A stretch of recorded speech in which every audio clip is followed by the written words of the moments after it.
औज़ुबिल्लाहि मिनश्शैतानिर्रजीम बिस्मिल्लाहिर्रहमानिर्रहीम। वज़ सामीन अस्सलामु अलैकुम। वज़ाइफ़े मोहब्बत चैनल में आप लोगों को खुशामदीद कहती हूँ। वज़ सामीन, आज जो मैं अमल लेके आई हूँ, ये अमल प्यार मोहब्बत पैदा करने का सबसे मुनफ़रद अमल है और बहुत ही पावरफुल अमल है। अगर एक मरतबा आप खलूस नीयत के साथ इस अमल को कर लेंगे तो इंशाअल्लाह आप अपने जायज़ मकसद में ज़रूर कामयाब हो जाएंगे। अगर आपने अपनी मोहब्बत हासिल करने के लिए बहुत सारे वज़ाइफ़ किए, बहुत सारे अमलियात किए, लेकिन आपका काम नहीं हुआ, तो मेरे कहने पे एक दफ़ा बस आप इस अमल को कर लें। इंशाअल्लाह इस अमल की बरकत से अल्लाह ताला की मदद नुसरत आप लोगों के साथ होगी। आप अपने मकसद में ज़रूर कामयाब हो जाएंगे। अमल बहुत ही मुजर्रब तरीन है, बहुत ही बारका आज़मूदा है, बहुत ही पावरफुल है। जिसने भी किया है उसे ज़रूर फ़ायदा हुआ है। मेरे कहने पे एक मरतबा आप भी इस अमल को कर लें। इंशाअल्लाह इस अमल के करने से आप ज़रूर मुस्तफ़ीद होंगे। मज़े सामीन, अमल अल्लाह ताला के मुबारक नामों से है। आपने अल्लाह ताला के दो मुबारक नाम पढ़ने हैं। आपने या वदूदू और या वलीयू, ये दोनों नाम अल्लाह ताला के पढ़ने हैं और आपने चुटकी भर नमक ले लेना है और उस नमक पे आपने इन दोनों नामों का विर्द करना है। इस तरतीब के साथ करना है जिस तरतीब के साथ मैं आपको बताऊं। इंशाअल्लाह आप अपने मकसद में ज़रूर कामयाब हो जाएंगे। वज़ा सामीन, जैसे पहले मेरे हर वजीफ़े में यही शर्त होती है कि आपने जब वजीफ़ा करना है तो आपने नमाज की पाबंदी लाजमी करनी है और अपनी ज़ुबान से, हाथों से किसी को कोई ईज़ा नहीं पहुँचानी। तो इस अमल में भी यही शर्त है कि आपने नमाज की पाबंदी लाजमी करनी है और कुरान मजीद की तिलावत भी करनी है और दुरूद शरीफ की कम से कम एक तस्बीह लाजमी पढ़नी है। इंशाअल्लाह इस अमल के करने से, इस अमल की बरकत से आप अपने मकसद में ज़रूर कामयाब होंगे।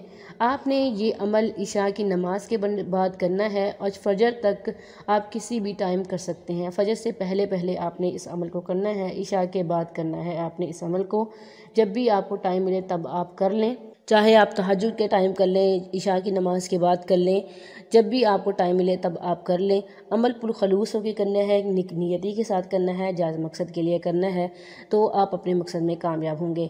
मज़ा सामीन, सबसे पहले आपने चुटकी भर नमक ले लेना है और उसके बाद आपने 7 मरतबा दुरूद शरीफ पढ़ना है नमाज वाला और उसके बाद आपने अल्लाह ताला का मुबारक मुक़द्दस सिफ़ाती नाम, मोहब्बत वाला नाम या वदूदू पढ़ना है और आपने इस नाम को 170 मरतबा पढ़ना है। या वदूदू या वदूदू या वदूदू, आपने इसे 170 मरतबा पढ़ना है और उसके बाद आपने अल्लाह ताला का नाम या वलीयू पढ़ना है। आपने इस नाम को 71 मरतबा पढ़ना है। जब आप या वदूदू पढ़ लें और उसके बाद आपने ये वाला नाम या वलीयू 71 मरतबा पढ़ना है और आखिर में आपने 7 मरतबा दुरूद शरीफ पढ़ना है। अमल करने के बाद आपने इस नमक पे ऊपर फूंक मार देनी है मज़ा सामीन, और उसके बाद अल्लाह ताला से दुआ कीजिएगा, नहायत इज़्ज़ो इनकिसारी से मांगिएगा, अपना मकसद बताइएगा। इंशाअल्लाह आपकी मोहब्बत में जिस भी तरह का मसला है, शौहर आपकी बात नहीं मानता या ससुराली घर में आपकी इज़्ज़त नहीं है, आपकी सास आपसे लड़ाई झगड़ा करती है या किसी के साथ भी आपका मसला है, वो आपकी इज़्ज़त नहीं करते, आपसे प्यार नहीं करते, एक मरतबा आप इस अमल को कर लें। इंशाअल्लाह आपके तमाम मसाइल हल हो जाएंगे। वज़ा सामीन, उसके बाद आपने इस नमक को छत के ऊपर रख देना है, किसी ऊंची जगह पे रख देना है, चाहे हवा में उड़ जाए कोई मसला नहीं है।